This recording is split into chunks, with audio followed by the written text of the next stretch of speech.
Welcome to Luca and Miguel. Enjoy the video. This video explains the Crucial X9 Pro SSD and its core specifications.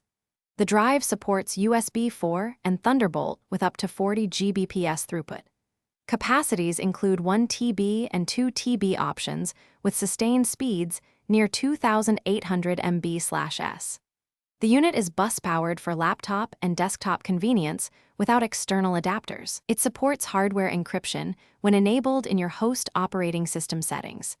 The enclosure is durable and compact for travel and desk use. First, connect the X9 Pro using a USB 4 or Thunderbolt cable to reach 40 Gbps. Power is supplied by the host, so no adapter is necessary for most systems.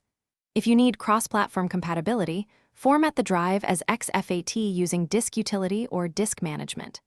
For Mac OS native features and snapshots, choose Apps instead of XFAT during formatting. To secure your data, enable hardware encryption through your operating system and set a strong password and recovery method. To get full performance, plug the X9 Pro into a native USB 4 or Thunderbolt host port.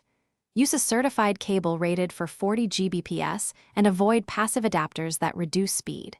If you see lower than expected throughput, update your host firmware and drivers for USB and Thunderbolt controllers. For heavy sustained transfers, ensure your host has adequate cooling to prevent thermal throttling. If the drive disconnects, test another port and cable, and confirm the host supplies sufficient bus power. Thanks for watching and please subscribe. It's the best investment you'll ever make.